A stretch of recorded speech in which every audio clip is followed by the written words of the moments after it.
انت فرحان غتمشي للحبس، واي واحد فيكم يقدر يكون يتحكم عليه بالخيانه العظمى للوطن. وهو فرحان ومساق الخبار. هاد الغلط هذا يقدر يوقع لاي واحد في المملكه كلها، وكيف ما وقع في تونس هذه بات 3 ايام يومين باش داز واحد البرنامج، والناس اللي كانوا في ذاك البرنامج استدعوهم عند المخابرات وعند المخزن باش يحققوا معاهم، ودابا راه سادين عليهم. المغرب ماشي هو تونس، ولكن شي اغلاط يقدروا يوقعوا. تسنتوا مزيان اش غنقول لكم. عندكم المغرب بلد سياحيه، واي واحد كيدخلو السواح، كاين اللي كيصور الاغراض ديالو، كاين اللي كيصور بلوغات، كاين اللي كيصور للتواصل الاجتماعي، ولكن كاينين شي وحدين كيصوروا باش يديروا روبورتاجات التلفازه، تحقيق، برنامج تحقيقي. بحال دابا هذاك راه كان سميتو في فرنسا في ام 6 اونكيت اكسكلوزيف، كيهضروا على الحريه والديمقراطيه في تونس.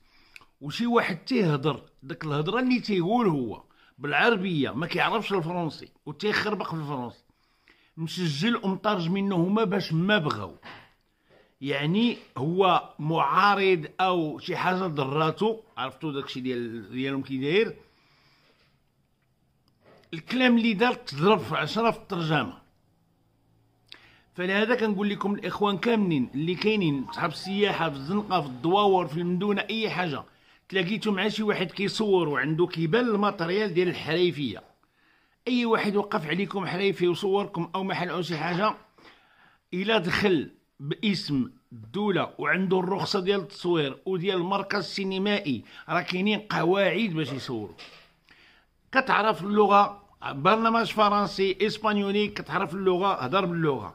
اما باش تهضر انت بالعربيه وكتعرفو هو اعطيه اتساع، او شد عنده الرخصه وشوفها ودير لها فوتوكوبي، لان هذاك راه كيكون داز على بعض هاد المراكز، وقبل ما يمشي يدير اي حاجه حتى كيدوز على الرقابه. فلهذا الاخوان ماشي اللي وقف لينا بكاميرا نفرحوا باللي غادي ندوزو ونضحكوا ونقدوا ريوسنا ونقول له اييه وكذا وكذا وقبل كان كذا وكذا. الله اعلم اش غادي يقول بنادم. اي حاجه تتقال بواحد اللغه اللي ماشي هي اللغه ديال هذوك الناس اللي غيوصل لهم البرنامج، تقدر تترجم وتعوج وتقطع وتلصق.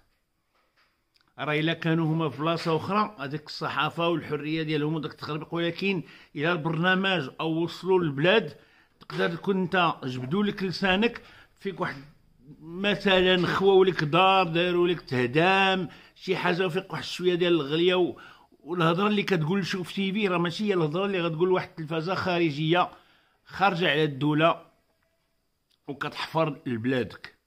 فلهذا الخو تحديو مزيان مع من تتهضروا باش تتهضروا، واللي ما قالتش على شي لغه مع شي دوله يعطيها اتساع او لا يعيط يطلب منهم واش عندهم الرخصه. راه ماشي عيب يا خويا، بغيتي تسولني يا سولني.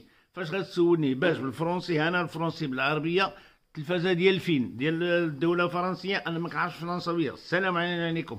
او لا اعطيني الرخصه نشوفها ودير لها فوتوكوبي. تفضل اسيدي سول، باش الا جا عندك شي حد وريه شكون هذاك اللي يسولك باش يعرفوا منين يمشيو ليه. وهذه غير نصيحه الاخوه، الله يرحم الوالدين. انا قلت لكم برنامج شفتو، والسيده اللي هضرت شفتها، ودابا في الاخبار راه هي مسدوده، كيحقوا معاها. نجي راسك، حدي راسك، وحافظ على سمعه بلادك. السلام عليكم.